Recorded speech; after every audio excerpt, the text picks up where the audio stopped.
Hold on, gentlemen. Just getting the audio set up here.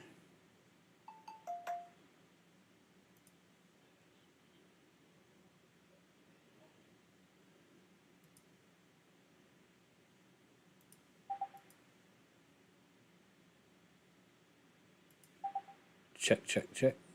Check, check, check.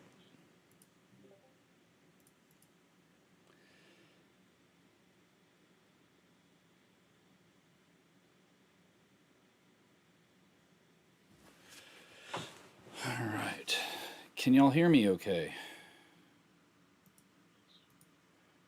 Excellent.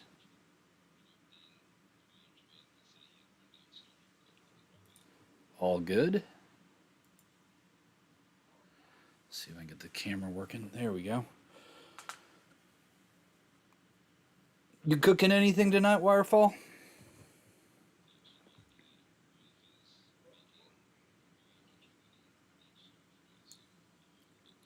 Very nice. How did your corned beef and mash come along? Or hash?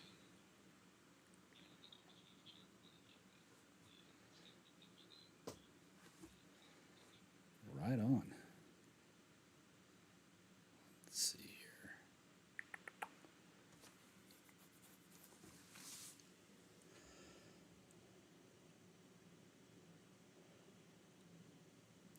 Appreciate the webcam and appreciate you showing up, Jonathan.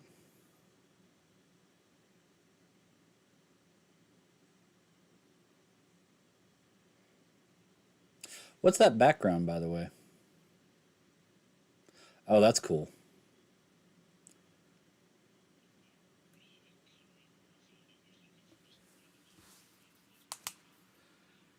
That'll work. Ooh. I did not sleep well last night. I've been up since 1 a.m.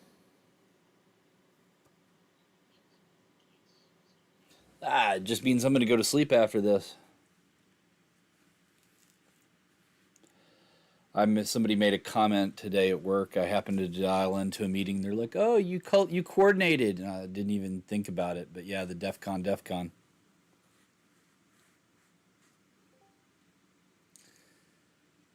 Looks like Rex is dialing in. How you doing, Rex? Is that a monkey?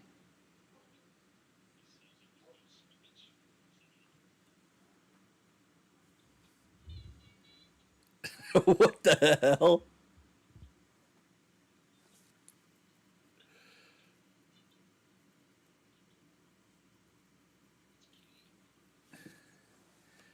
Yeah, Rex, if you can hear us, man, your audio is a little interesting.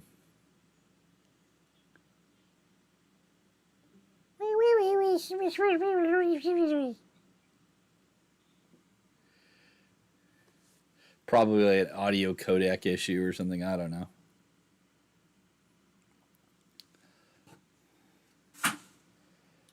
All right, it is the top of the hour. We'll see if a couple people dial in later.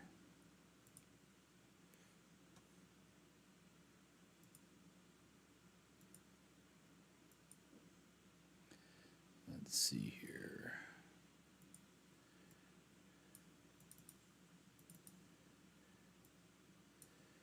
There we go.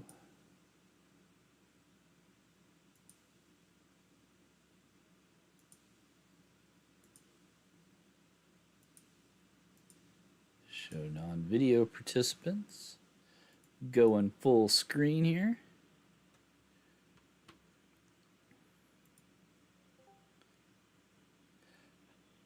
Oh, you're coming in good now. What was that, buddy?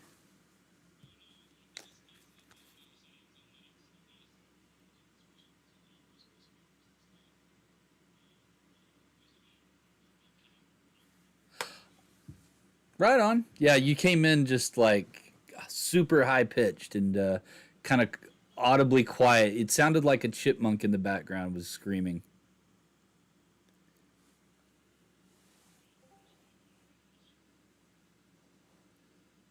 Let's see. Your mask first. Welcome, welcome.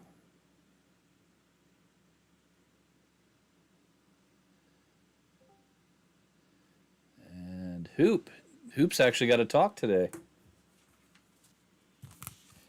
Not too much. We're just about to get started. Got a few people trickling in, but you know. Hey, Hoop, are you going to show anything on your screen today? Just curious.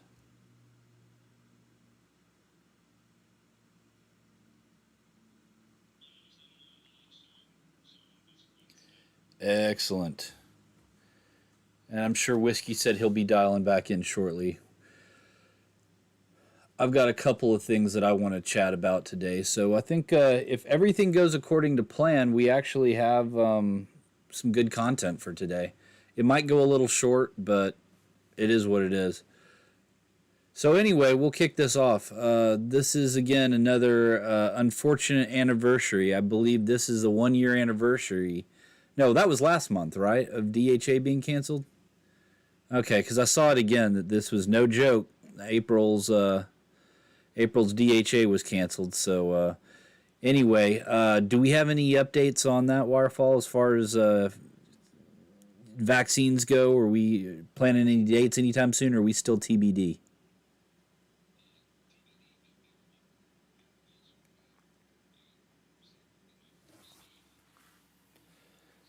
Congratulations. Now, what did you get? Moderna, Pfizer, J&J? Excellent. So you got about 2 weeks, and then you go back for shot number two.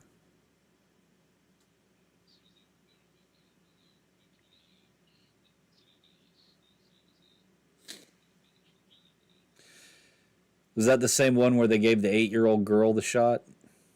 Did y'all hear about that? Yeah. So apparently, well, I mean, I can understand the technical error, not checking for age verification, blah, blah, blah.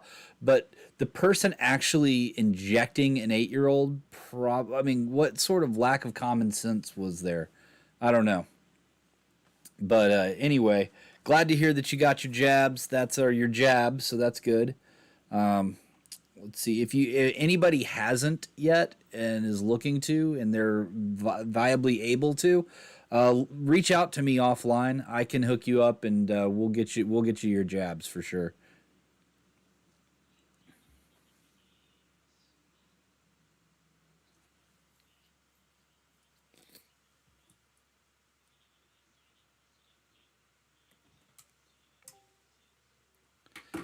Interesting. I went to Walmart and was able to get mine there. So luckily, it was out of South Fort Worth. But hey, they did Pfizer. So I think we talked about this last time about the side effects. I haven't seen much on the Pfizer side. Moderna has a bit of a second shot side effect issues, but that's about it.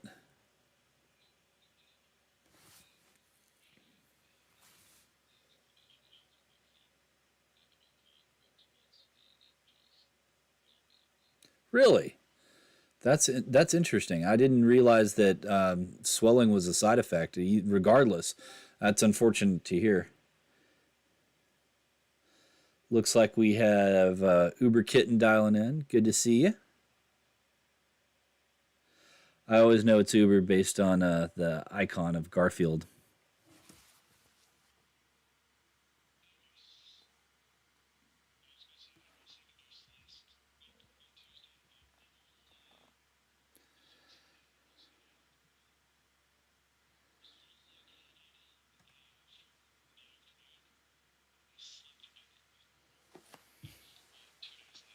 Right on. Well, I hope everybody gets their shot because the sooner you do, the sooner we can do DHA again. Um, all right, so we've got some talks lined up today. I was personally running a little light on news and content, but we have some really awesome folks that decided to step up. The first person that we're going to hand this off to is going to be Hoop, who's going to be talking about Python multi-threading and some tactics that have saved their ass. So, Hoop, I'm going to pass this off to you. Go ahead and share your screen and take it from here, my friend. Coming in loud and proud.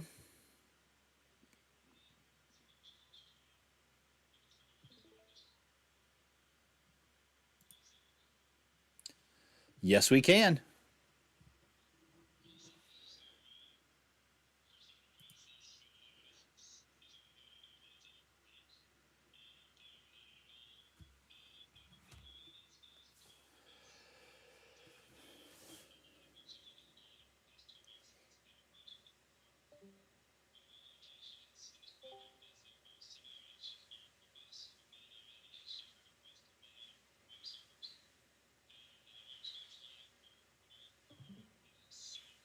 Mm-hmm.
as chunks. So that's what we do here. We break these URL into chunks, and the number of chunks depends on the number of processes that we want to use. So if we want to see these chunks, let's do that. These are the chunks. They're just lists of URLs, kind of not really intelligible right there. But where we can make this work even better for us. So this is a process pool executor. Notice that this pattern is exactly the same as the thread pool executor, except for one major difference, this word here. We're defining a process pool executor object, which is very, very similar to the thread pool executor object. And I think if I recall, they use the same interface for those advanced programmers in the audience. We're defining HTTP worker as a worker function. And the only difference between this is it takes a list instead of a URL. So we input a list of URLs, and all it does is just call that do HTTP request for everything in that list. And so that's our helper function in order for this process to work, in order for this multi-processing to work. And everything's exactly the same except for like URL chunks. We're doing things with chunks, and we're splitting those up per process. Let's go sys.exit and see if this works, the demo gods. Okay, woo! So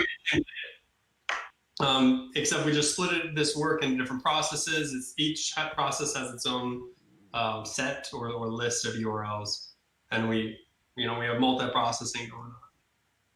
Look at that go! That's so much faster. Yeah. It's awesome actually. When this got working, it was like, oh, this is sweet. But I went one step further. So check it out, Rainmaker. Let's use them both together, and let's put n number of processes with n number of threads each. And let's see if this works. Let's see if I can make this. Okay, so we define arbitrary number of threads and arbitrary number of processes here. Let's go 8 and 8. Make it go burr, right? Let's see. I'm going to comment that out for now. So now we define yet another helper function, and this is HTTP worker multi-threaded. It takes in 2 arguments: a set of the URL, like the chunk that it's going to deal with, and then the number of threads, which we could hard code that if we wanted. So this is the exact same pattern as before. We're using a thread pool, so we're breaking each of these into a number of threads, and we define it as this executor object. We define the function, which is do HTTP request, which is that base HTTP request from the very beginning of the script. Just make that request to the URL, and we're doing that for all of the URLs that we're given. And this is exactly the same error handling, same futures object. This is just the exact same pattern. Now we combine this with the process pool executor and input the number of processes, which up here we'd find as 8. I'll name this another type of executor object, and then point this to the multi-threaded function. So we multi-process, all doing that multi-threaded function, and we can all do this together at once. We specify these arguments here, the chunk, which is like the chunk of URLs that we've divided the number of threads, which is also in here as two arguments right next to each other, and we do that for every chunk in the entire URL. All right, for each chunk that we split up. This stuff is exactly the same. Really, there's just minor changes. And crossing my fingers here because this is the really impressive one. Let's try it out. Save it first. There we go. Boom! Look at that. It's going fast, right? That was fast, my friend. Well done. Look at And that chug along. this is in a virtual machine from my like home network. So you can have more success like in an AWS instance. You know, more success in a non-virtualized host as well. I don't know all of the specifics about that, but that's just from testing. And that's going to do 100 requests and then exit. It's going to kill those processes one by one as they complete. And then once all of those processes have returned, those futures have returned the results, then the entire script will complete. And at the bottom here, I have program completed in X seconds, and that may or may not work. But that's the design pattern. That's what I made to share with the group because it's been really helpful for my personal project where I'm sending tens and hundreds of thousands of requests. In order to even like touch that within a decent amount of time, you have to be able to distribute the load. There's an exercise that I hope to do in the next few months is to distribute this further to multiple hosts. Each distributed, and then multiple processes per host, and then multiple threads per host. That would be even cooler. That's a future project that I have not solved, haven't even looked into yet. And there we go, 81 seconds per 100 web requests. Most of them were successful. Well done. And rather than having that 10-second timeout for each one, you did, well over 100 in less than, how many is that? 8.1 per sec, or 8.1 per second?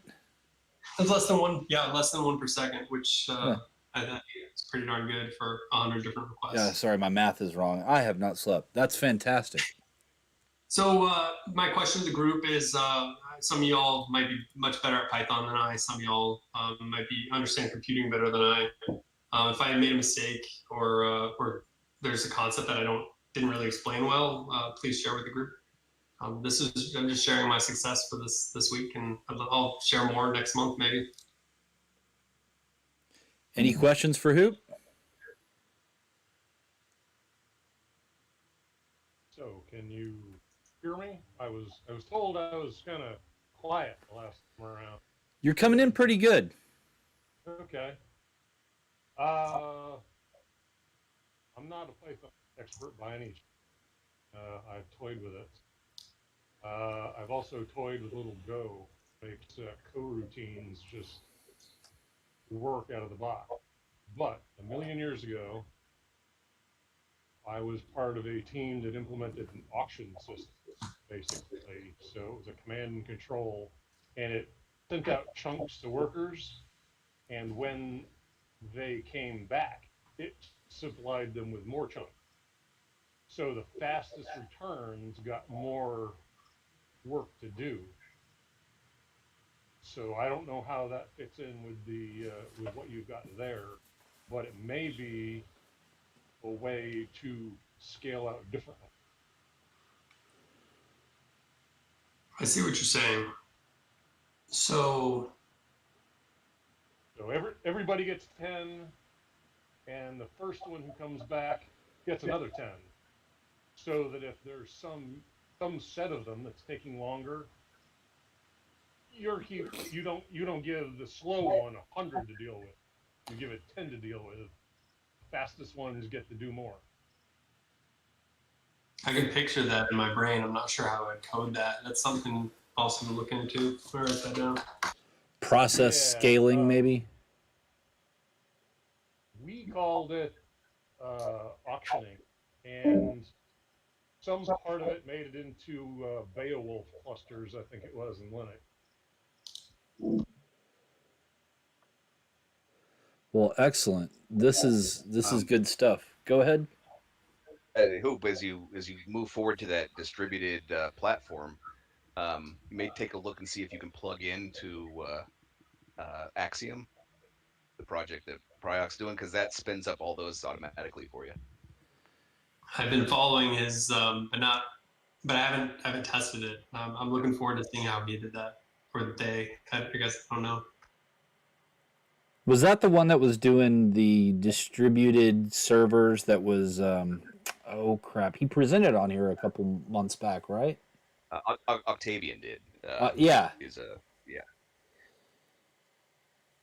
Yeah. It does. I think the default is in drops in DigitalOcean, but it should be able to work in any cloud environment. Very cool.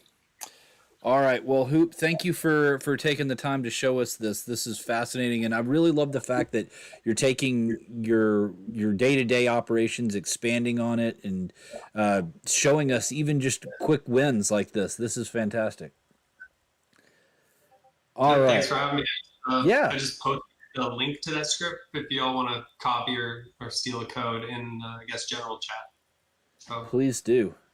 Did it show up on the general chat? I'm not seeing it on my on OBS, but if it showed up, then that's good. Let me check. Yeah, it's there. Okay. Well, it looks like my OBS isn't working, the chat box, so I'll just go full screen then. Awesome. All right. Well, we're going to move on to our next presenter or speaker, Neural Phantom. I know you mentioned earlier you might want to chat about things in the job market. Is that something you're still up for, or do you want to move on to a different speaker? I know I'm calling him out of the blue here. Hold on, I think my mic is off. Can y'all hear me? We can hear you, my friend. Ah, sweet. I thought my mic was broke. I was sitting here messing around with my freaking Linux box trying to get the shit fixed. Yeah, no, hey, I just wanted to touch base with those. I don't know how many people were actually on the market. I've actually been looking for the past 5 months, and I kind of wanted to talk about some of the things that I've come across to maybe help you guys in your search. One of the challenges that I've recently identified in the job market, I think there was a joke going on in general today that we need X number of years of experience with a certification for an entry level role, and CISSP being that one. We've heard that joke forever. It's even more prevalent now, which is kind of crazy. Even more so at the mid-level and senior levels. What I've seen is a transition away from perm hire to actual project-based hire. So your mid and senior level roles are really more transitioning into 3-month to 3-year contracts with no contract to hire perm position. So, and what they're doing is they're also paying about 30 to 60% lower than market rate for those positions, which is crazy, right? Yeah. So for CISO positions, or even senior director or director level positions, market average in DFW has been roughly what I've seen for what I see for about your 5 to 10 year professional on the salary side. And they're very project specific, meaning they're looking for expertise in one functional area rather than the entirety as a whole.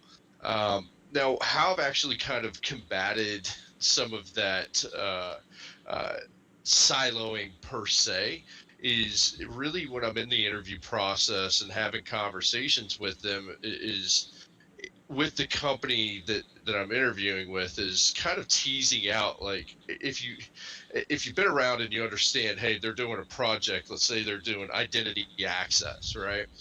Project. You understand that there's more behind that on the backside, and that there's probably parallel projects that are in flight. And so I've talked with those organizations to understand kind of what their expectations are for the supporting projects, and do they have budget for them. And surprisingly, what I've seen is that no, they haven't taken into consideration those secondary projects and put the budgeting into place. So it's really kind of interesting how the market dynamics have shifted in that perspective. And even further for some of those that are entry and mid-level in their career, one of the other things that that I've seen is, kind of the joke was going on is the need for certification is driven very high, and some of these certifications are even more difficult and expensive than most people could afford coming into their entry or mid-level career. So what I'm seeing really is that there's two effects going on. There's a pricing out. So they're looking to actually kind of force people to go pay for these certifications. So they're pricing people out of opportunity. And then they're actually getting very function specific with opportunities that are out there.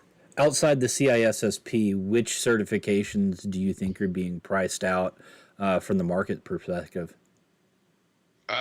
Anything with offensive, so OSCP, OSCWP, is that wireless? Yeah. The wireless one I'm starting to see a little bit more of. The OSCP definitely there. CISSP, actually surprising a lot of networking certs. Any of the Cisco stuff is starting to kind of make its head back. Any of the Amazon certs are really starting to come into play, or cloud technology certifications that are out there. Good to know. And it's unfortunate because I usually see certifications being valuable for, entry level, like you said, people getting into the industry that don't have the experience, which leads me to my other question. How is experience being evaluated as much as certifications, or are they just looking to check box and qualify based on keywords? What's your take on experience in the interviewing and hiring process? Yeah, that's a great question. I've seen a shift that to get past the hire, it's still the same. The shift in the sense of for certification to get past the bots having the certifications on the page. But when you get into the deeper level interview processes, what I've also started to notice is that I've had in my interview processes, I've done 4 deep technical actual interviews, meaning that they've put me on systems and had me actually go through and do various tasks, right? Where they recorded that, they were live watching it, kind of talking me through, asking different questions. So I've seen a rise in proof that you actually understand the technical functions behind the certifications that you claim you have. And then I'm also starting to see more personality testing kind of stuff as well. Out of the 15 or so interviews that I've had, 8 of them have put me through a personality test. Really? Well, I mean, it's true. Soft skills, albeit hard to measure, and personality go a long way in making sure the workplace and the work experience is pleasant. So that's fascinating, and I'm happy to see. I really am happy to see the technical interview aspect moving forward, because that's really an opportunity to demonstrate your chops, and really it doesn't matter if you've got a cert or not at that point. Once you've gotten past that gatekeeping, it's really about to show your skills. So I'm happy to see that. Yeah, it definitely. And talking about that gatekeeping, with certifications on a resume, highly recommend. One of the things that I've done that's kind of opened up more conversations than in the past is whenever I'm actually scouting a organization, I actually started applying kind of the pen tester's mindset and started OSINTing them and trying to figure out who the hiring managers were, and would send a message to them on LinkedIn that was more of a, hey, I saw that you recently published this article. I'd like to get more information about it. That way that they see my name and I can start a secondary conversation with them that is non-job related. And then when they see that resume come across, they're like, oh, this person's interested. That's and so it's really kind of smart. Socially engineering them in. Well, and then on top of that, you've got LinkedIn is by far my favorite communication method professionally, because not only are they going to receive that notification on their LinkedIn website, but they also get that notification email, and they also get it on their phones. So, I mean, if you really want to guarantee somebody's going to get your message, outside of the fact if you're doing that paid advertising or whatever, paid messaging, LinkedIn's the way to go. So glad to hear that you're, reaching out and not just necessarily reaching out about the job, but constructively having a conversation with them. So well done. Yeah, definitely. Now, one thing I will say that I've had happen recently that kind of set me off into the fires and pissed me off quite a bit. Wirefall, if you're in here, I'm gonna throw you under this because you saw the tweet go out. Some of you that are in here might have seen it as well. They took and started actually put me on their targeted marketing list. No. Oh yeah, dude. After I applied, they applied directly on their website. I don't check the box that says follow the company for freaking more information, right? Less than a week later, I was getting invites to their webinars and shit, dude. Oh, that's unfortunate.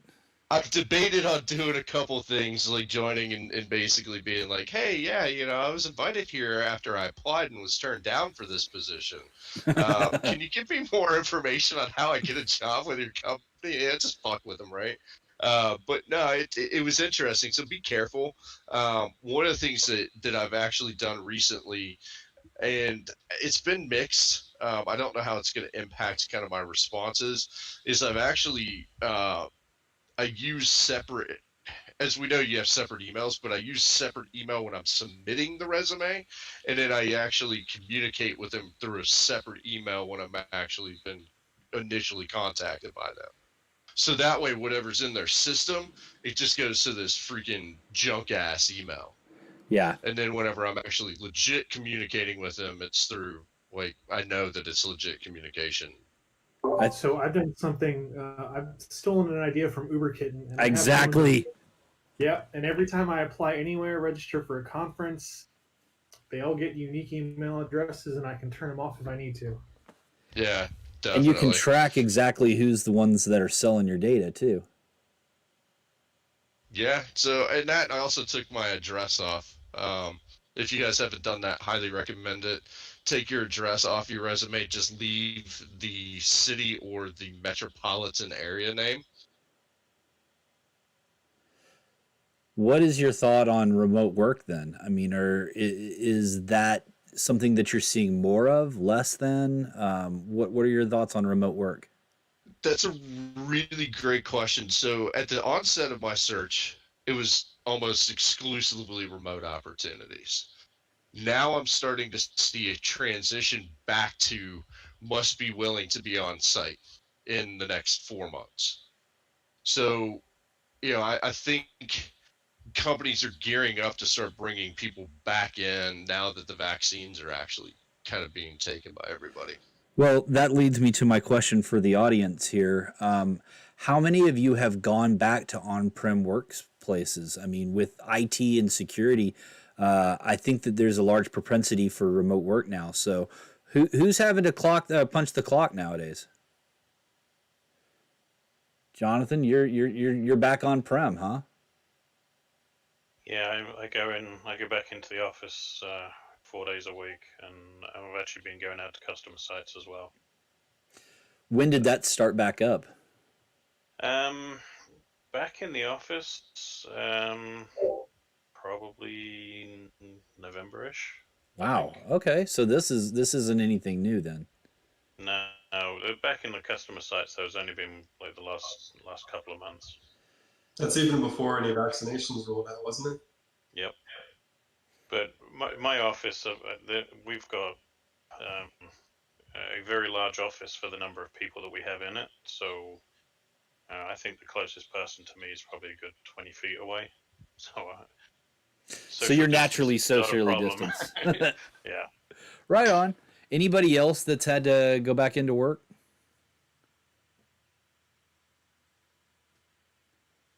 Okay, well, that's kind of.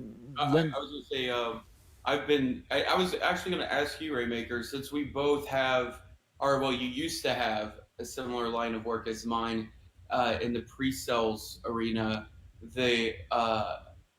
Just curious, what's the vendor plans in regards to that? I mean, our plans are to the second a customer will allow us on site, they want us to be there. And obviously for me, I will never want to, sign up to go on the customer site like that. And I'm just curious because from what I've talked to some other people in the same sales side of things, they seem to be planning on doing more remote Mm-hmm. telecommuting, doing that type of thing, instead of flying people around unnecessarily for a meet and greet and dinner. You know what I'm saying? Yeah. Oh, absolutely. So, for those of you that don't know Whiskey and me, red team, blue team. Well, we're on team green. We're on the vendor side, which is fantastic in its own special way. And I think I can answer that in two directions: the what the business wants and what the actual employees want.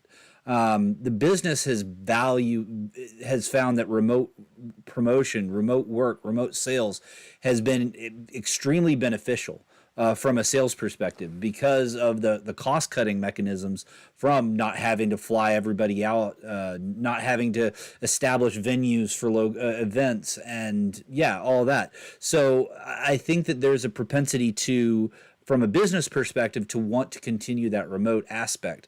However, the road warriors, they've had their wings clipped. I mean, my quality of life has gone down because I don't get to have the nice meals, get the frequent flyer points. I don't know. I'm kind of an omnivert in that I'm an introvert in a lot of aspects, but I really like meeting people and talking with them about their issues. And so I do believe that the people actually in the trenches are ready to go back to work and ready to go face to face. So I think it just depends on who you ask, really. Yeah, I mean, I think that my boss's excitement's more tied to how much he wants to be away from his wife more than anything that's functional for the job role. And I've noticed that a lot of the people who like to go towards field sales are people who are escaping shit in their life. And like for me, I don't want to go travel around selling some shit to people. I want to, because that's what it ends up being, in all honesty, right? Is that you're in this like role of having to please somebody, please the customer. You're the vendor. You got to do all this fun stuff for them. But in reality, what I like is the problem solving, and most of that ends up being in a conversation where I think you're better equipped in an inside sales position. Uh-huh. Using use the fact that we're all in front of our computers. I can link you something. We can all have this information in real time. I can deviate and pivot. All of those things are stuff that I think that we, from the vendor side, will actually lose by going back into the workforce. Where Yeah. uh, I think it's crazy, but it seems like there's plenty of organizations that don't understand that value. I think. Well, I mean, I think that the advent in certain platforms like WebEx and Zoom, Blue Jeans, whatever else, Teams, has allowed us to collaborate in ways that we didn't 5 years ago. And you're absolutely right. From a technical perspective, to get eyes and hands on keyboards remotely is so much easier than it was in the past. And I can definitely see a detriment by going back on prem, where we're back in conference rooms, where we're back on dealing with projectors with shitty light bulbs. But at the same time, I think that many of us suffer from, remote work Zoom fatigue, is what I've been hearing. So I think that there is a time and place, and at some point I think what we're going to come to is a hybrid approach where we may be doing our majority of our work remotely, but coming into the conference rooms, not the office, but the conference rooms twice a week or something like that. I definitely see WeWorks and those co-office facilities really taking advantage of this new era of work. So I don't. It's an interesting situation, and honest to God, I have no idea how it's going to play out. So I think we're all along for this crazy ride together. Yeah, as far as the job thing goes, I'm currently out of security for my day-to-day job right now because of the realities of COVID and the layoffs that all occurred, and then trying to be in an oversaturated job market. It's very difficult, I think, for a lot of us at this stage to get through all of those filters. I mean, Neural Phantom's a very competent person who's got an impressive resume, Yes. but yet searching for how long for the right role. This is something that is getting really bad. I mean, for me, you would think that it would be easier for me to get hired somewhere than it actually ends up being due to the fact that I don't have a college degree. I, just went in a completely nonlinear path in what I did career wise and education wise. So also, I think that some of us who are so far into the game that when you look at a 15-year resume of somebody in security, it's not going to have the majority of that for most people. I mean, Wirefall's one of the unicorns of the universe. They can say that they've been working professionally in security since almost the beginning, but for a lot of people, they expect the majority of your resume to be security focused. Well, what do you say to somebody who's worked for 10 plus years in IT? You had a whole career path, and a lot of that just leads you to security. And I think that, a lot of the more talented people come from that, right? Where Oh, you might have absolutely. been you might have been a really badass developer. You could have just been really good at ops. You could have just, wherever you came from, all of those skills that you bring to the table, you get more of that comprehensive, cohesive understanding of how all of this is supposed to tie in together. And it's almost keen at that point. And when you were talking about Neural Phantom with the like specialized roles that they seem to be going towards now, instead of looking at the value of someone who can grasp a generalist IT perspective, because that's ultimately what you need for security is that visibility, that understanding in your brain that spans more than this microcosm of I've got a cybersecurity exclusive background. Like, then what does that even mean? You know what I'm saying? Yeah, I Yeah, think Whiskey, go ahead. you got a good point there, man. Just to kind of tap on that a little bit further in the interview processes that I've been getting into, where they are very specifically putting it into a linear plane and hyper focusing on specific projects, man. Like, even when they put me into the technical aspects of it, right, which is crazy, right? Because I'm looking for senior level roles and they're asking me to go in and do on the fly coding. And I'm like, I don't mind doing that because I have a background in it. But I'm thinking of my peers that I know that have been in the game with me for this amount of time that haven't touched code in 10 years, right? And so it's really interesting because you have to have that generalist mindset to be able to do that, but yet they're expecting you to have a very specific mindset at the same time, and it's kind of counterintuitive and kind of contradictory to itself. It's almost like they don't want to hire somebody, or they're looking for people that have taken. And I think what they're trying to find, these companies, quite frankly, what I've seen is they're trying to find the people that are coming out of the large organizations that were piped into very specific functions in their career, moved up to certain roles, got caught up in the layoff, and they want to use them as a hammer to a problem rather than bringing in that person that has that wide-ranging knowledge base and set that can bring more value across the board.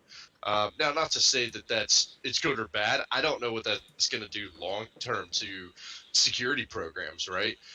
Because they're not going to have tenure in their programs, and tenure is massive because we talk about that visibility, understanding the business, having that visibility of how that business operates is massive. And when you're churning the people in your security program, I think you're creating a bigger risk long term. Well, That do, concept you bring up. I've got two questions for you. Now, Whiskey alluded to that the market is oversaturated. Is that something that you find in the mid to senior level, or do you think that is prolific across all of the roles, or what do you think? Is the job market for security oversaturated? I ask this question every time that I get into an interview. How many candidates have you had interviews with today? almost out of the 15, almost all of them have been over 200 plus candidates. Damn. Okay. Well, Right. I think that answers And that that's for question. senior level. That's director and above level conversations. Shit. I can only imagine what it would be in the starting out roles, like your analyst or SOC level positions, man. I can't even freaking imagine, dude. It's got to be in the thousands. I can imagine. Like, Go ahead. Does that might that mean we're top heavy as like an industry? Is it the same for like an analyst or entry level position? Well, I can tell you that out of desperation, I mean, that's just quite honestly what it ends up being, right? When you lose a job due to a layoff and you're trying to find something else. And so I can tell you firsthand the realities of applying to hundreds of jobs and being like, what the fuck is going on here? Like, how is no one even taking me seriously here? And so I'm looking at all of these different jobs across the spectrum. It's not just pre-sales focused, even though that's ideally what I like to do. I've looked at ops jobs. I've looked at strictly security engineering roles. Just a plethora of different potential opportunities. And when you do get bites, it's usually because someone's done some digging. Like I've had really good interviews that, I mean, ultimately I didn't get hired for whatever reason, but in that process of having a conversation with them, how they came across my resume in the sea of resumes were their ability to know who to hire versus just hiring someone. I mean, think about the people who are trying to hire us. They are usually really just not competent people when it comes to understanding what we do, right? And it's going to usually be someone who's relatively young, who comes from probably a sales background of some sort, recruiting, right? So when we look at that person who is filtering through all this on top of algorithms, it's pretty screwed up. And so in one interview I had the hiring manager reach out to me, and I can't even remember, but it was hundreds of people applied for this role in Dallas and Chicago, and he spent probably 2.5 months after I applied going through all of those just to process them and whatever time he had there to go through this. And what's left are 15 candidates, and then from there it goes to 5. And just think about how much time that is for a manager. That's a fucking nightmare. No one would ever want to have to do this. And so yeah, I think we do suffer from oversaturation, and I don't really know what the solution is outside of us networking amongst one another and getting at points in our careers to where we can hire one another. I mean, that's the only thing I could really think of. Right. I'm just trying to get to that point where you can kind of incubate people from your community. That's been all about, you've been all about that all along, Whiskey. So I respect for that. Now, I just think to answer your question, does it seem top heavy, right? What I could say is that I also asked the question, or most of to address kind of what Whiskey just said, it's because of a lot of digging, right? And I've asked that question: how did you get to my resume? How did I end up in the short stack for this? Because after applying for at this point over 3,000 plus jobs and having 15 interviews, think about that, right? 15 interviews out of 3,000 applications. It's insane. Most of them, it's been at least a 2 to 3 month delay before they get back to me. Mm-hmm. And it's because they actually took the time to look for a candidate that they wanted to hire. Is it top heavy? One of the responses that I got is a lot of candidates that are on the market are actually shooting up. They're trying to grow and move up, and as we all are, right? We're all trying to move up, but whenever you're laid off, people take that opportunity to try and actually apply up and above where they actually were.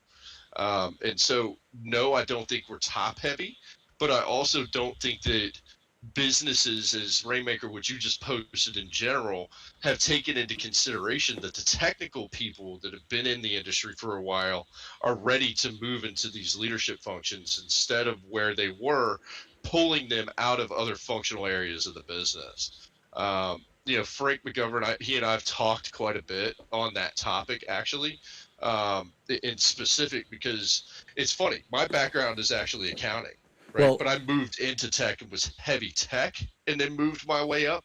But what I've seen, even most of my peers, for example, coming out of the consulting world, most of the CISOs that I know are either finance or legal. Well, And that that's just it. leads me to let's clarify because there's some people that are watching and listening that aren't on our Discord here.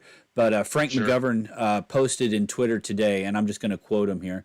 In my opinion, more CISOs of today are more business, financial, and people leaders and less technical and experienced cybersecurity veterans. You don't see many CISOs with security certs, degrees, and vast security background.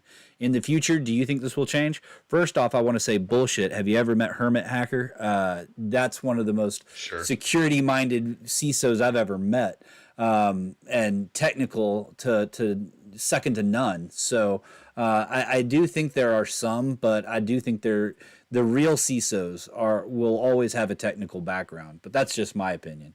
What do y'all think? Yeah, I agree with that. I agree with that statement. The real ones are from the tech side, but most organizations, one of the challenges that I've found is that and again, one of the challenges through this process that I found, most of these jobs are just phantom jobs. They're just posted for the regulatory requirement that they posted it out there. They did an interview process and they already had somebody internal. It's regulatory and risk mitigation, risk management Yep. versus actual security in an organization. So, okay, we're gonna have to move on because we've only covered 2 out of our 4 different topics.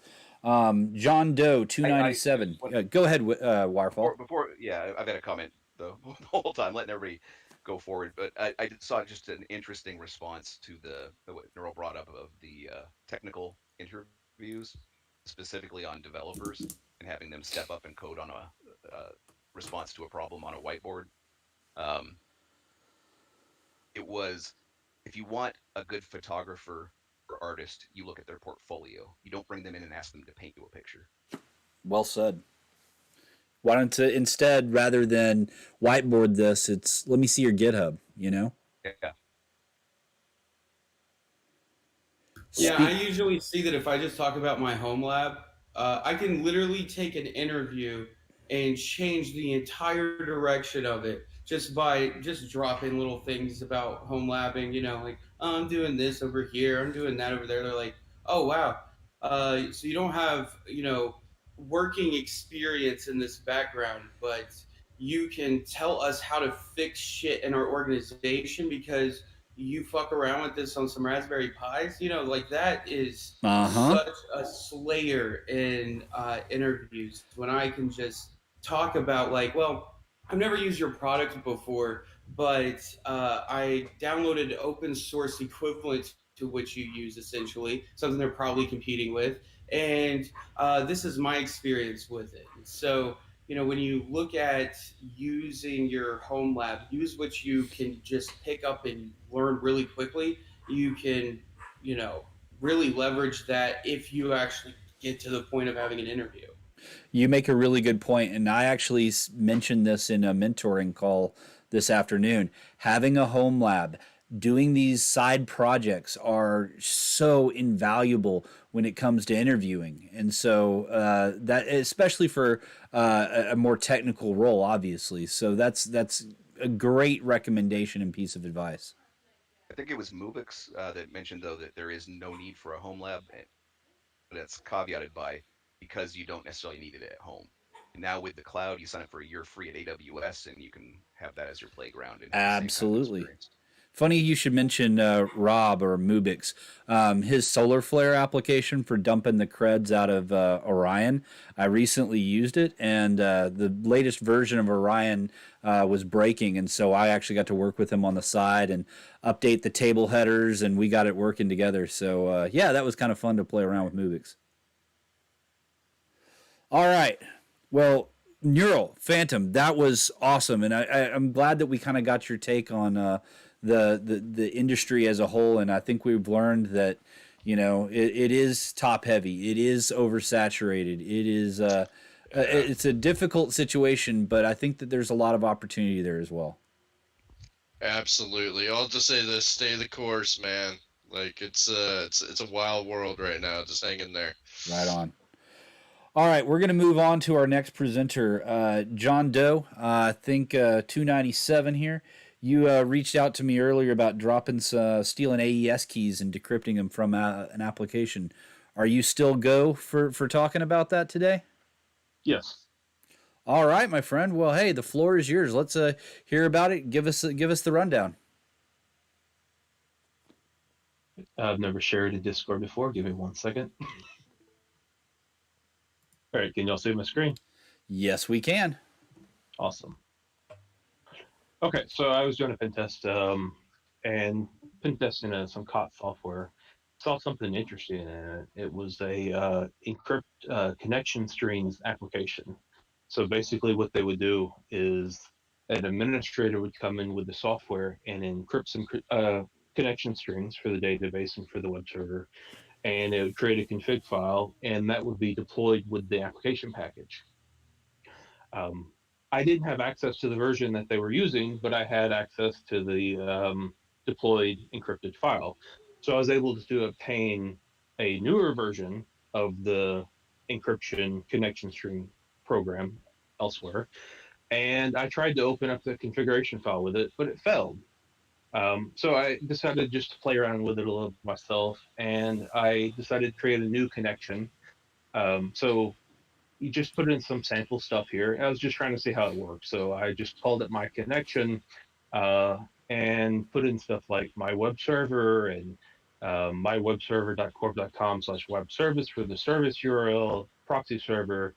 I put a connection name for the and the login for the database and the server name for the database. You click encrypt, and it creates the config file for you. So if I open up that config file here, you see a couple entries here, A, B, C, under this heading BTW, and you see all these other A through L encrypted under this other strange heading here. So it's obviously, yes, it is encrypting. It looks like some of the values are the same based on those F through K right there. They're all the same. And I didn't put any of the same, so I'm guessing that's either null or false or something. But this is how I actually went through and investigated it. So I found a little program called AES Finder. AES Finder, you give a running application the exe name, or you give the PID. So the PID on this system I was running, it was 56. So I did AES Finder 56, and it's going to interrogate that application for AES keys as it's running. And looky there, I found a whole bunch of them. They're all the same key.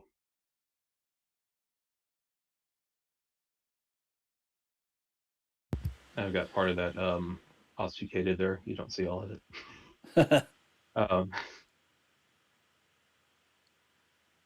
So got to decrypt it now. So I've got the key. I've got the plain text. The plain text I entered here. I've got the encrypted value. Now my web service URL was the longest entry in all the entries I added.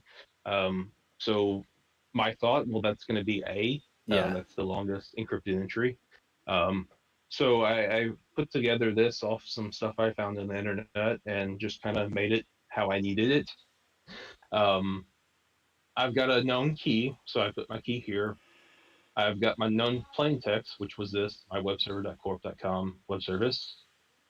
And then I've got my known ciphertext. Working with the ciphertext, it was easy to base64 decode it and then send it over to hex.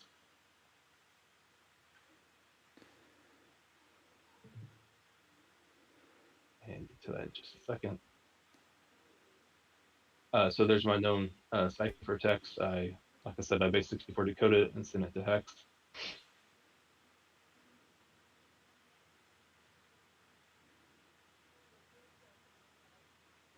To find this IV, I'm going to send 1600 hex over as the IV and I'm going to try to decrypt it with that, and then I'm going to actually brute force the IV here in a second down here.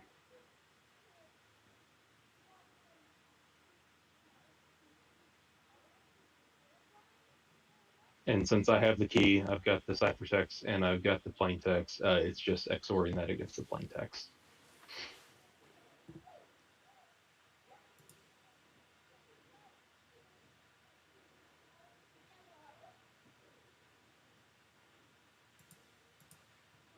So I'm going to run this now.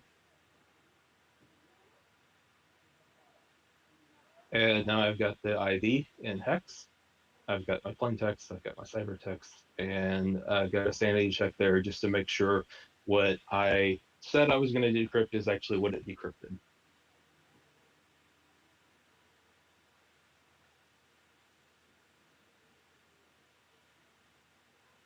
So I've got another script. Basically, it's doing something pretty similar. It's taking in all of these encrypted values over here as a argument, and I'm just going to run it through and decrypt them based on the IV I know, the key I know, and the ciphertext here, and it's going to print out the plaintext.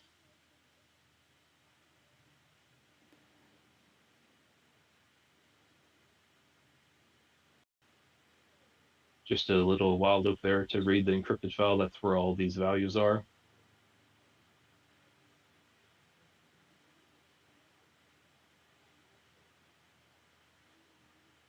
And then it's spitting everything out in plaintext there. So I've got this one I knew, and here's the other ones. Now, you're like, well, I already knew all these values, right? But the configuration file I had was from a previous version of this tool that did not work with this tool, and I was able to send those encrypted values through that because they use the same key. They didn't use any salt throughout all the versions of the software. And I was able to decrypt theirs. And you actually see that I've actually been able, or you can pull the password in plaintext too. Damn. Very well done. So basically, you took a encrypted config file, built out your own, used that as your known ciphertext, was able to extract the key, ran it through, decrypted it, and validated it, and then ran it against the encrypted copy that you didn't have, and was able to decipher all of that, huh? Yes. Wow. That is impressive, John. I'm color me astounded. Any questions for John? Quick question on the AES finder. Is that just looking through the process's memory space for like an AES like key string? I believe so. I did not write that. I'm going to post that in the chat where to get it. But I'm pretty sure that's what it's doing. So you've got to run the application and you have to trigger something in the application that is going to be using the keys and then run it. So when I pulled in when I actually went and selected the old profile and it brought in all those values, then I'd be able to run the AES finder and get the decryption keys. If I just opened the application and didn't do anything and ran AES finder, it wouldn't show me anything at all. So it appears to be in memory. Okay.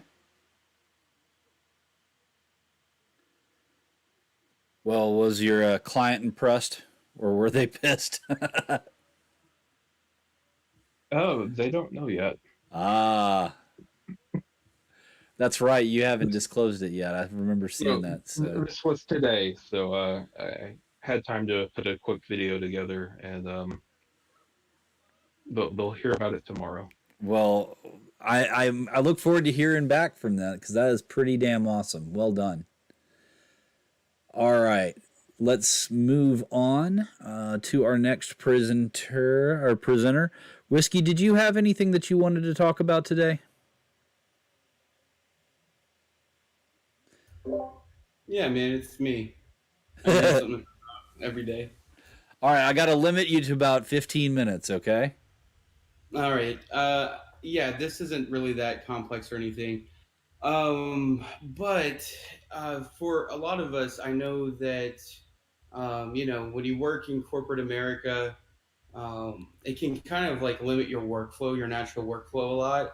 Like, so for me, my ideal working situation is having a Linux workstation where, if I need to do anything in Windows, I can, have a VM or a remote session into a hypervisor, something like that to kind of accommodate everything I would want to do. Now, I realize that when you have all of these things locked down, you have all these security controls or compliance requirements, et cetera, et cetera. When you have all of that, you commonly, security ideally should not inhibit your normal workflow, but it commonly is in organizations where it's just a nuisance and it's not actually effective in any kind of way. Hell yeah. So, um, yeah, it's a big frustration of mine. And so when I find myself in this scenario, uh, I kind of find myself working around the security measures that are in place to better accommodate my life and how I operate. Well, So, I've told my clients before any security control that inhibits the ability to do a job is a security control that's circumvented. So you're proof of that. yeah, yeah, for sure. And I mean, I get where they're coming from. They're trying, but um, it's really not doing anything but causing me to have extra steps and a reason to talk tonight. So, uh, what I'm going to talk about is a little bit about uh, what I've been doing over the past few years when I'm kind of limited by what my corporate resources are.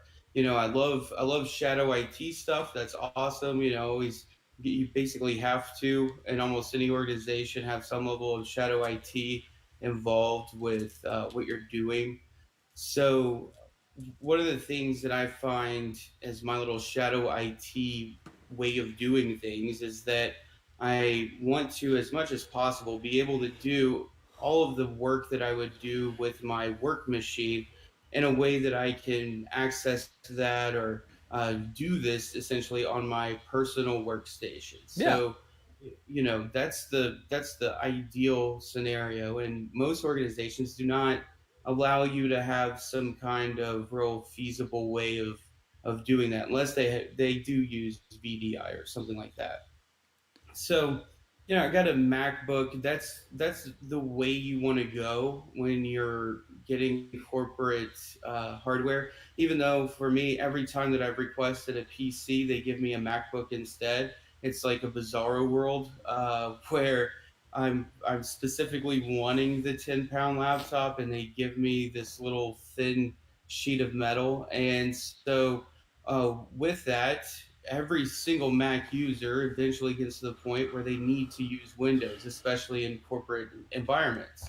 And so almost every company has some kind of procedure for Mac users to be able to run a enterprise VM of Windows on that Mac machine. I mean, uh, probably if you work for a large organization, you can look up your IT knowledge base and see documentation on how to do this. And depending on who you work for and how they have things set up, it may just have a link to this ISO image that is in that knowledge base article. So if you take that link, you can download the ISO. A lot of times it's going to be a slipstreamed image of Windows, meaning it contains all of the essential applications that the company wants to have, kind of like an image. But unlike an image, this is an ISO that you can install, and you're not getting just a copy of an image device.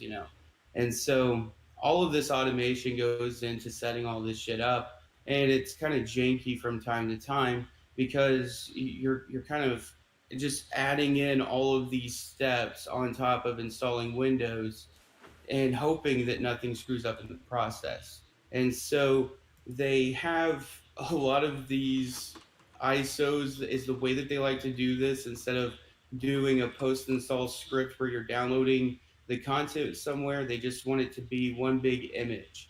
And in my current job, I really don't like the way that they have my workstation set up. I can't do my actual day job with the type of restrictions they have in place in certain ways. Also, they have unnecessary and really ridiculous ways of securing your access to internal corporate resources or just stuff like Office 365 or sorry Microsoft 365.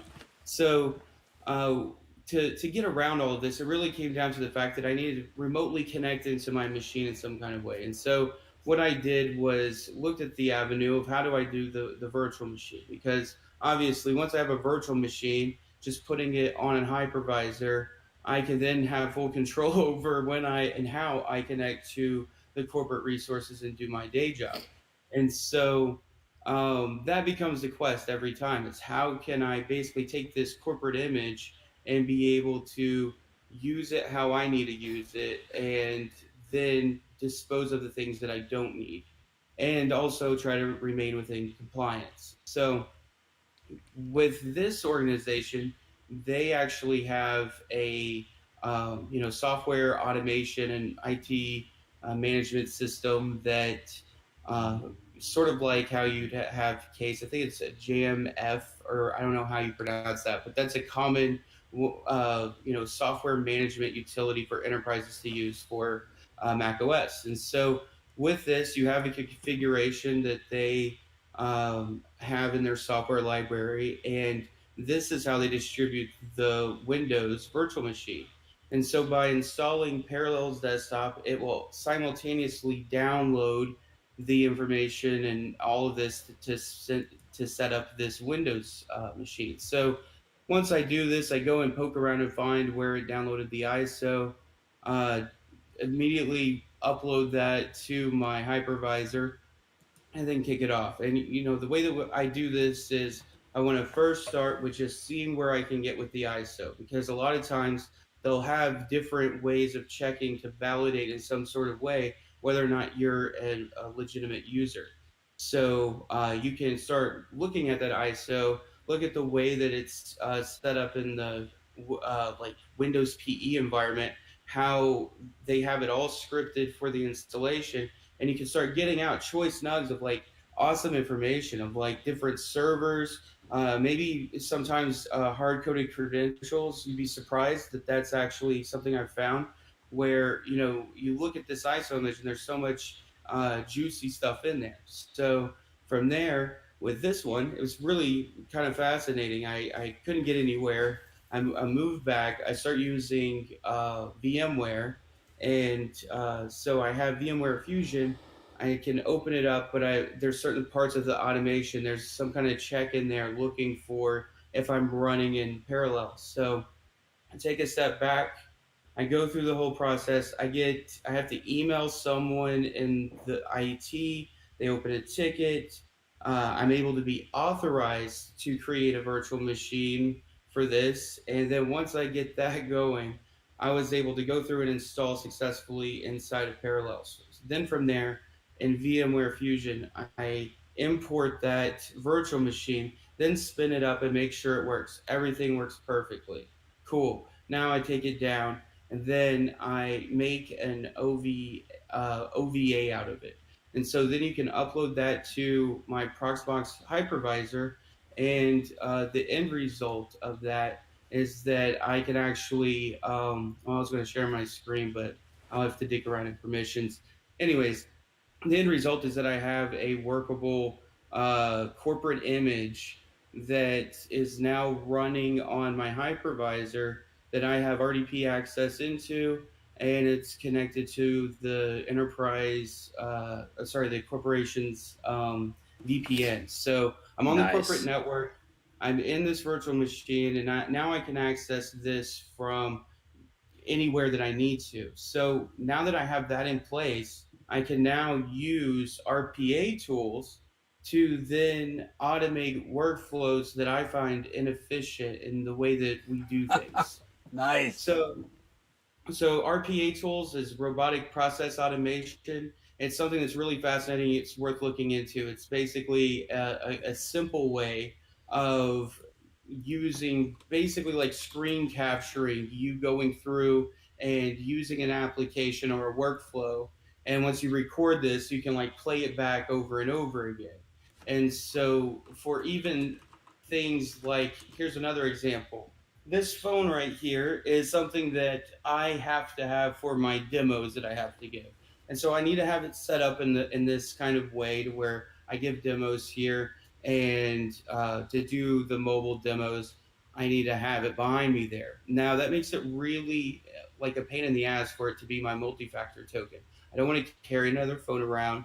I hate this, right? And it's I can't use an authenticator app. It's SMS based, and there's no other option. And so since I know very well the amount of insecurities around the idea of having an SMS multi-factor token to begin with, I see no problems with me using RPA tools to automate the whole process of getting my multi-factor code off of my phone. Once I go and do a function, like say I log in from somewhere, I'm getting the prompt for that's sent to my SMS. Well, this is sitting up here. It can be hooked up to a machine, and whenever that happens, I can press a button, and it'll open up the phone, go to the text message, read off the code with OCR, and then now I have sent to me the actual code from my machine that I have set up there. So RPA is another next step that I'm working on now to really enhance my life, but also breaking a plethora of security controls that the companies try to put in That's place. fantastic, Whiskey. Question for you: which RPA are you using? Blue Prism, UiPath, Automation Anywhere? What are you using? So I'm trying to do everything with this to be as much open source stuff as possible, right? So I've looked at different RPA options, and let me look up real quick. All of this stuff is always on my GitHub and my stars. You can basically steal all of my ideas and just go ahead and do everything ahead of me if you just go look at my stars on GitHub, because that is like my Pinterest of ideas uh, for all of this shit. I love it. While you're But the doing idea that, that go I'm ahead. trying to do, oh yeah, the reason why I picked certain things that I do architecture wise, just so that you understand why maybe I chose this RPA solution, is because my ultimate goal with all my home lab stuff is to really recreate and create an extremely badass enterprise network, like an entire enterprise environment that is, my home lab. So just for my own personal use, I want to have a completely open source, as much as possible, enterprise stack that I use to just on the company that I work for perpetually. Just continue doing that. Well, I forgot that you're the open source. Uh, you focus towards more open source, so that makes total sense. So, do you remember the last one, the open source version, or is Yeah, that I'm still? looking for.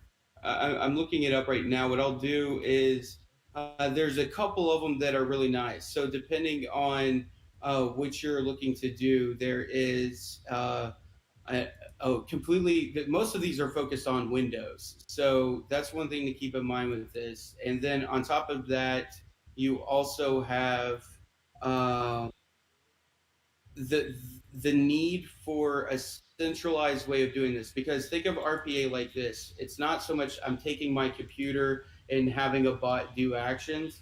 It's about being able to set up all of these runners, so you could just have an army of containers that are doing RPA functions for you, based off of sort of like how you would do a CI/CD pipeline to build automate. This would be like your RPA automation. So that's the direction I'm going in with that. I'm trying to find it.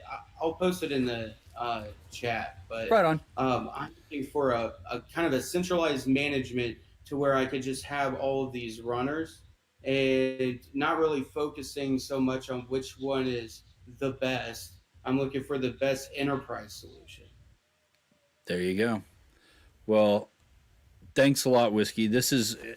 I love hearing about instances of shadow IT. I've got two myself that I'll share, but before I do that, how many of you have circumvented, if you may, security controls that you're willing to discuss?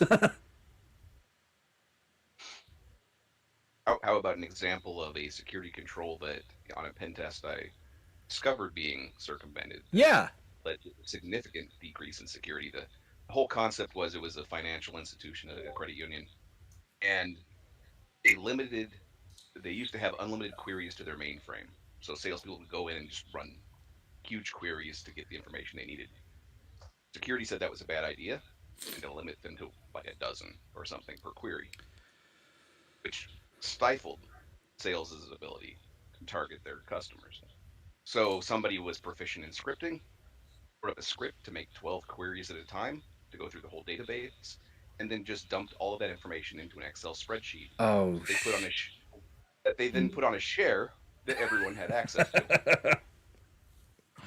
Oh, so Why they just not? dumped it. Why not, right? Oh, Yeah, damn. so it had all the data from that mainframe of the customers in a world accessible spreadsheet.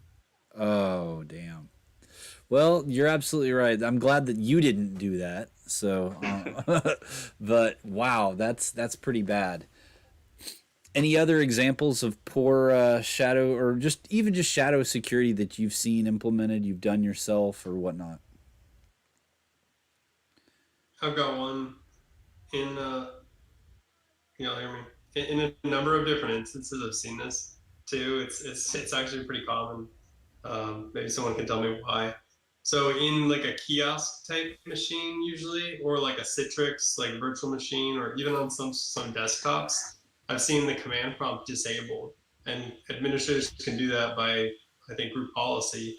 You can just you open the command prompt that said you know your administrator has disabled this. But 9 times out of 10 when I'm seeing that, try opening up PowerShell.exe, and what do you know? A prompt comes up. Yep. Type in anything you need, including any bash commands or scripts. In addition to any PowerShell commandlets. Yeah, it's even worse once you have access to PowerShell for sure. Y'all know Hacker 213, one of my coworker. He's dialed into a couple of these FTOs in the past. Similar to Whiskey, he multiple workstations, multiple machines. He's been known to P2V his corporate asset, so he didn't have to carry around so many laptops. That's one. And this is one that I do. I mean, I'll flat out admit it. Certain content filtering systems are enabled in previous employers, whatnot, and strangely enough, the machine's like locked down like crazy. However, an easy way to circumvent that is that they allow outbound SSH. So, anybody want to know what I do there? Reverse SSH tunnel. Yeah, buddy. Set up a Yeah. reverse SSH tunnel. Set that up as my SOX proxy. Because funny enough, that's not disabled from an admin perspective. And boom, you've got your own outbound SSH tunnel. You can surf anything you want. So, just if you want to learn more about that, just hit me up on the side, and I'll walk you through a blog post on how to do it. Yeah, I would mention that my ultimate goal is to be able to have a proxy running to where, so if you have Firefox, you can use these two amazing plugins. One is called multi-account containers. So basically, you just create all of these little containers for each of this. So like I have rules set into place where if I ever click on a link that has anything to do with work, it'll just go in a work container, or if it's shopping or any of that stuff. So like it's really good if you think about it from a security perspective for users to be able to have different color coded context for what their tabs are. So if you go to Amazon and you notice this isn't in my shopping container, then I'm probably being phished or some weird shit's going on. You know what I'm saying? And so it's really nice. Now you add in per proxy settings with the multi-account container. Now we're getting onto a whole new level because I can have my work container be able to just go to this specific proxy that is actually going through that work VM to connect me to all the corporate internal intranet resources. So I can just sit there on my personal Firefox on my laptop using zero tier, can tunnel anywhere in the world into the corporate intranet, even though, you know, I'm on my personal PC. Very cool. All right. Any other last shadow admin tips, tools, techniques that you would recommend before we go on to our last one? Did I hear somebody? All right. Well, we've got one last topic that I want to discuss today. Those of you that know me recently, I took a job more as an evangelist than a technical resource anymore. So, one of the things that I'm going to try to do is really get to know our threat researchers a little bit better. And I'm going to be hosting a podcast of all things. So we're going to start interviewing threat researchers and really kind of learn about what they're working on. And I think this is going to be a fascinating topic because, you know, each threat researcher has their own specialties, their own projects that they're working on. And, you know, it's paying my bills. But what I wanted to ask you is I've got a list of questions that I think would be appropriate. But before I share them with you, I want to hear what you would want to know. If you had Tavis Ormandy sitting right next to you drinking a beer, what sort of questions would you ask them? Or professionally, personally, you name it. Oh my God, I wouldn't even know where to go with that dude. How does it feel to be the coolest motherfucker on the planet? That would be the first question I'd probably start with. I mean, for someone like him specifically, it's, you know, uh, what got you to go from where you began to here, right? Like, what was that non-linear process? Because there's no way someone of his level, that level, could be, you know, just someone who picked this up 5 years ago. Like, did you start as a child prodigy, coding assembly, you know, that type of stuff? I always find that fascinating because 9 times out of 10 on someone that level, it's always going to be something that's educational behind it, something inspiring for a lot of people who may not, you know, even consider that someone from their background could be where they are today. Very cool.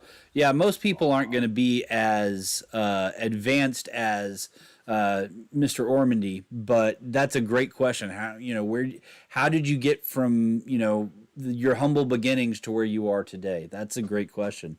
Any other what else would you like to know? Because I'm going to start asking y'all questions. What I've got. Waterfall's always good at asking questions. One of the ones I would have is, you know, for pen testers, most of us share the pain of, yes, we enjoy what we do. It's the report. What is the pain point of being a threat researcher? You know, funny enough, that's actually a similar question. You know, what's the hardest part of your job? And I think that's a question that just about anybody can provide their own answer. You know, and so yeah, hard technically. There's hard technically. What is the hardest technical portion, or the hardest, and what is just the, you know, I can't remember the guy's name, but they had that TV show, the shit jobs guy. What's that part of your job? Mike Rowe. There you go. Why the hell do I know that? All right. But no, that. What was that? Did they ever play an instrument growing up? A musical instrument? Oh, that's a good one.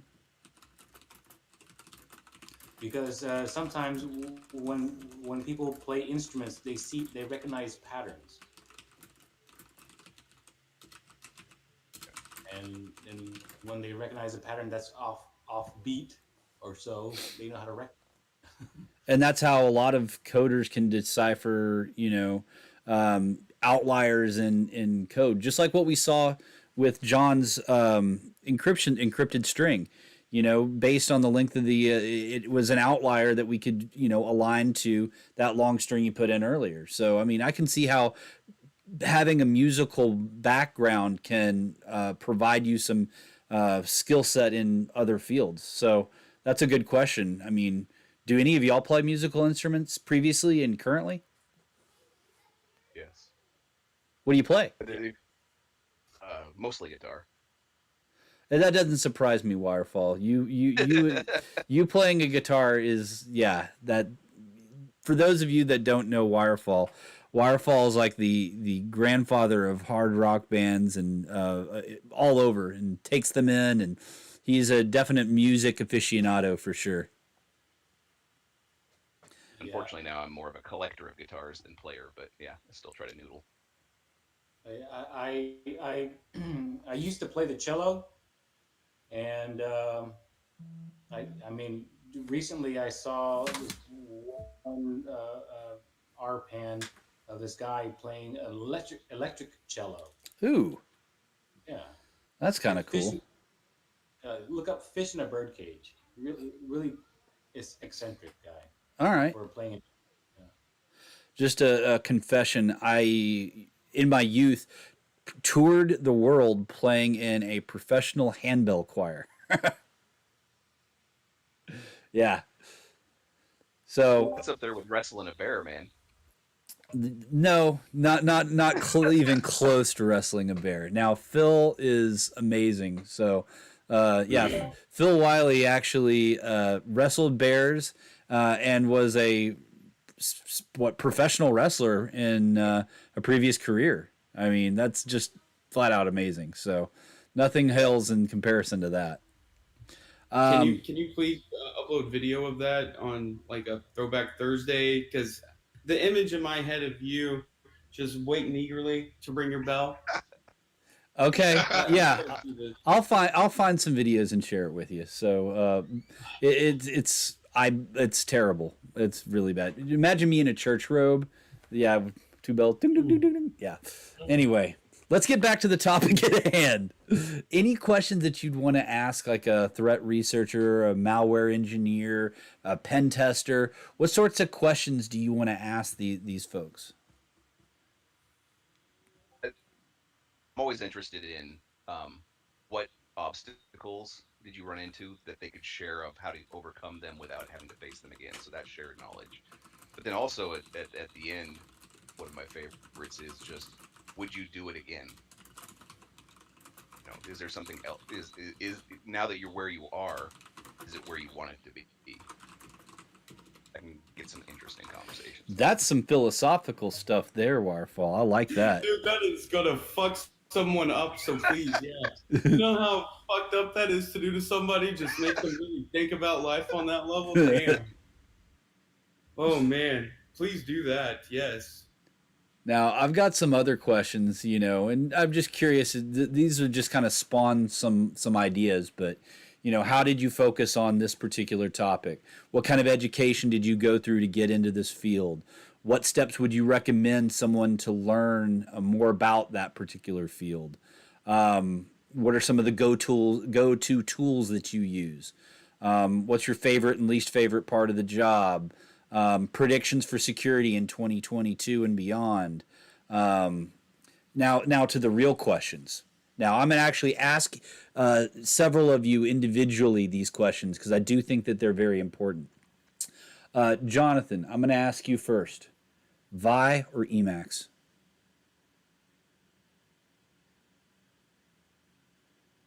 He doesn't have an answer? Well, no, I'm like, wait, what? Oh, and then I realized what you're talking about. Yeah, so I am a Vim person myself. Right on. And a bit of time in that. I'm a Vim guy myself, so that's good to know. All right, so the next person I'm going to ask is, let's see, Uber Kitten. I know that you do some coding, and I'm sorry to call you out out of the blue here. Tabs or spaces? Definitely tabs. I knew I liked you. All right. Tabs all the way. Semicolons. I'll tell you when I'm done.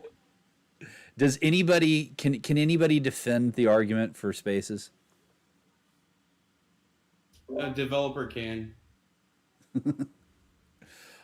All right, It, and it go ahead. I can because have we have to publish our code in various hideous formats like Word and PDF, and that spaces work more than tabs. That hey, So yeah, that's if it works, it it's not a works. good answer, but it is an. Hey, I read you loud and clear. Yeah, that was going to be my argument as well. In when I was learning, not when I was learning, when I was being taught code in school and having to send it in multiple formats to various professors and use various IDEs, and they treated tabs differently. I just really appreciated the precision of spaces. I knew exactly what I was going to get every time I used spaces, whereas tabs was different every time. So the fun answer to that is that spaces aren't treated the same every time. I went to school with somebody that was incredibly, like, he was legally blind, so he used a laptop everywhere, and his font size was like size 48. He wore Coke bottle glasses. He sat inches from the screen, and he could never read any of the code because all the spaces pushed all the text off the window. So if you use tabs, you can customize the space width in tabs, so you can get it to represent however wide you want it to be. See, that is specifically why I don't like it. Now, I understand that's a specific use case, but that just drives me crazy. Well, you don't want blind people to be able to use a computer. I just said I understand that's a very specific use case, but for me personally, I didn't think that this question would garner such an interesting response. This is good stuff. All right, Hoop has to drop. I was going to ask him the last question, but I'm going to save this one for Mr. Kohler. Jason, since you helped us out in the previous question, I think this is probably the most important question of the night. On your pizza, pineapple, yes or no?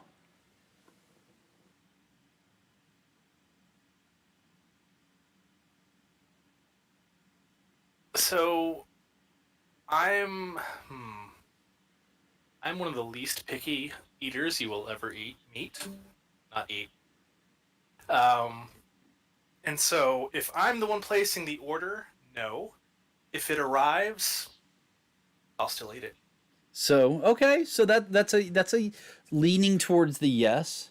Any other strong opinions one way or another as to pineapple? Yes. I follow Jason. I would never order it, but I'll eat it. Ah, all right. I'm a pro pineapple guy myself. If I get a Canadian bacon pineapple with stuffed crust, that's all about it. You should enjoy all types of pizza. I say, if you want to eat pizza every day of your life, you got to figure out a way to diversify your palate somehow. So pineapple, try mango. Interesting. South Louisiana, you can get like crawfish etouffee pizza. That shit is phenomenal. Hell yeah! Doesn't even make sense. But yeah, you can go. We're talking so yeah. Fucking Wirepaul with his legendary pizza as well. My God. No, when I was stationed in Germany, the one of my favorite things to do is I eat as much local fare wherever I go. It is always in other countries to at least go to some of the fast food places or just chains and see how the unique regional adaptations are. And in Germany, Pizza Hut had pizza with kidney beans on it. Ew. I've heard of pizza with corn on it, but not pizza with kidney beans. Yeah. Interesting. Warm or cold? It was part of the pizza, so it was all warm. Okay. That's grossly disgusting, but okay, to each their own. All Quite right. a few of them over there, over in Europe, are very seafood centric, so they'll be squid and all sorts of different kinds of stuff on it. I'm all about the crawfish etouffee pizza. Now I know what I'm hungry now. All right. Well, that really concluded the. I mean, I've got a bunch of other questions that I could have asked, but I think this is some good stuff, and I really like y'all's recommendations. So, specifically the musical instrument, Rex, that was a really good call out there. So, with that, I'm going to kind of leave the floor open to you. We have about 15 minutes to go. Otherwise, we can call it. Is there any other topics, questions, comments for the gallery here? I guess Hackers at the Fair will be next year. Maybe. Yeah. We go as a family every year. We didn't last year. We aren't this year. Hoping next year it definitely picks up and we get the Hackers together as well. For those of you that aren't familiar with Hackers at the Fair, the local Renaissance Fair, Scarborough Fair, is fantastic. When is it starting back up? Well, they're open this year. Yeah. Well, the Pirates and the Pirate Weekend is quite a fun one to attend, and that's when the Hackers descend upon Waxahachie and decide to attend the Renaissance Fair. So that's always a fun event. So one of these days we'll get around to that again. All right. Well, with that, I think I'm going to call it, folks. This was a great FTO. Stay tuned. Hopefully, maybe next month we'll see about DHA. If not, the next month after that or the month after that. But until then, we're going to keep doing FTO on the first Wednesday of every month. At that point, we'll reschedule accordingly. But everyone, I really appreciate you dialing in. Thanks to some of our new people that showed up. Deep One, Claire. It was good to have you all on the call tonight. So feel free to drop by on the next one. We love to have you. With that, I'm dropping off. Y'all have a good one, okay? Thanks, Wirepaw. Y'all take care. Take care, Ray.